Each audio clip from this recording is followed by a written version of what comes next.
नमस्कार, आप देख रहे हैं न्यूज पत्र। मेरा नाम है विनोद शर्मा। यूपी निकाय चुनाव को लेकर लगातार जनता जनार्दन की जो निगाह है और खासकर नेताओं की जो नजरें हैं वो आरक्षण, जो ओबीसी आरक्षण पर सुनवाई है उस पर बनी हुई है। लेकिन आज एक बहुत बड़ी खबर हाई कोर्ट से आई है, यानी हाई कोर्ट की लखनऊ बेंच ने एक बहुत बड़ा फैसला लिया है इस चुनाव को लेकर। वो मैं आपको बताने जा रहा हूं। आप जुड़े रहिए, इस चैनल को सब्सक्राइब कीजिए, फेसबुक पे है तो फॉलो जरूर कीजिए।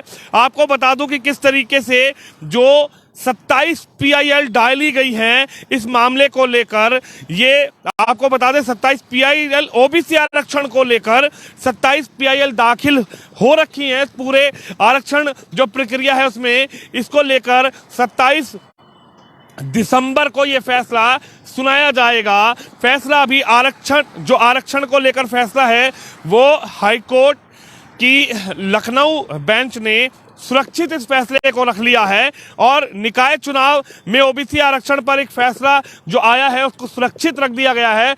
लेकिन लगातार जो नजरें हैं वो बनी हुई है तमाम नेताओं की, जो नगर पालिका चुनाव लड़ना चाहते हैं, तमाम मेयर्स की, जो नगर निगम चुनाव लड़ना चाहते हैं, तमाम राजनीतिक दलों की इस फैसले को लेकर निगाहें बनी हुई थी।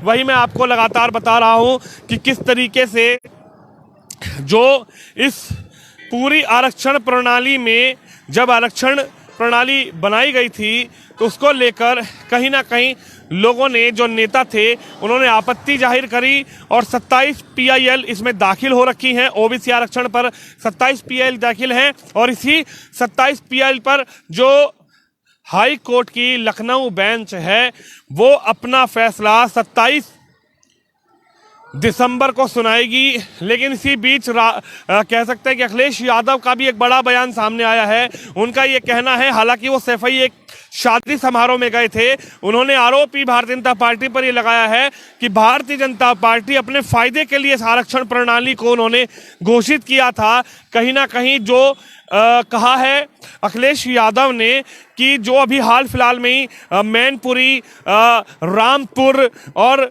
कहीं ना कहीं जो खतौली का चुनाव हुआ है, उस चुनाव के बाद उन्होंने कहा कि भाजपा डर गई है, भारतीय जनता पार्टी के नेता डर गए हैं, इसीलिए यूपी का जो निकाय चुनाव है उसको टालने की कोशिश की जा रही है। ओबीसी का इस तरीके का आरक्षण बनाया है। उन्होंने ये आरोप भाजपा पर लगाया कि ओबीसी का आरक्षण सरकार ने इस तरीके से बनाया था कि कहीं ना कहीं सरकार के लोगों को ही ओबीसी वर्ग का फायदा मिल सके, क्योंकि ओबीसी वर्ग का बहुत बड़ा वोट बैंक उत्तर प्रदेश में देखा जाता है। लेकिन जो माफ कीजिएगा, जो फैसला ओबीसी आरक्षण को लेकर कोर्ट का आना था वो फैसला आ गया है, लेकिन 27 दिसंबर को सुनाया जाएगा।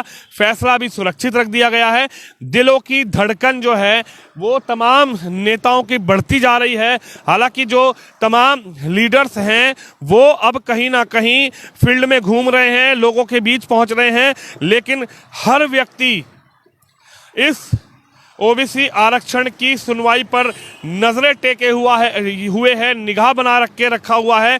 लेकिन जो फैसला 27 PIL दाखिल हुई है, आपत्ति जिन पर दाखिल हुई है हाई कोर्ट में, लखनऊ की हाई कोर्ट की लखनऊ बेंच ने ये फैसला सुनाया है और 27 दिसंबर को ये पूरा जो फैसला है ये पता लग जाएगा। 27 दिसंबर तक फैसला सुरक्षित रख दिया गया है। इस फैसले में क्या आया है, क्या फिर से आरक्षण प्रणाली बनाई जाएगी ओबीसी का जो आरक्षण घोषित किया था सरकार ने, राज्य सरकार ने, या फिर इसी आरक्षण प्रणाली पर चुनाव होगा, या जो सीटें जहां पर पिछली बार जनरल सीट आरक्षण रही हैं, अब की बार वहां पर जिस तरीके से ओबीसी सीटें आरक्षित कर दी गई हैं, लेकिन जो जनरल वर्ग के लोग हैं उन्होंने इस पर आपत्तियां लगाई थी और इसी को लेकर 27 PIL जो दाखिल हुई थी उसी को लेकर फैसला सुरक्षित रख दिया गया है। अब 27 दिसंबर को ये फैसला हाई कोर्ट की जो लखनऊ ये बेंच है वो इसको सुनाएगी और ये फैसला हाई कोर्ट की लखनऊ बेंच ने सुरक्षित रख दिया गया है। निकाय चुनाव में एक ओबीसी आरक्षण को लेकर बड़ा फैसला जो है वो सुरक्षित रख दिया गया है। आपको लगातार हम बता रहे हैं मामले में 27 दिसंबर को सुनाया जाएगा ये फैसला कि आखिर फैसला क्या कोर्ट ने किया है। ओबीसी आरक्षण पर 27 पीआईएल, मैं लगातार आपको यही बता रहा हूं कि 27 पीआईएल दाखिल की गई थी। जो जनरल के लोग थे या फिर जो नेता, पिछली बार जो सीटें जनरल हुई थी, अब की बार उन पर ओबीसी आरक्षण कर दिया गया है। इसी को लेकर लगातार तमाम जो राजनीतिक दल हैं उनकी नजरें हाई कोर्ट के इस फैसले पर है, लेकिन अब इंतजार खत्म होता हुआ नजर आ रहा है। हालांकि अगर फैसला कुछ और आता है हाई कोर्ट का, हो सकता है कि जो चुनाव है वो आगे चले जाएं, चुनाव आगे बढ़ जाएं, लेकिन जो नेता हैं, जो राजनीतिक दलों से जुड़े हुए हैं और जो जनता जनार्दन जुड़ी हुई है नेताओं से, जो कार्यकर्ता हैं, उनको भी कहीं ना कहीं इस फैसले का इंतजार है। लेकिन अब आखिरी में आपको यही बता रहा हूं कि 27 पीआईएल जो दाखिल की गई थी ओबीसी आरक्षण पर, उसको लेकर हाई कोर्ट की लखनऊ बेंच ने इस फैसले को सुरक्षित रख दिया है और अब 27 दिसंबर को यह फैसला सुनाया जाएगा।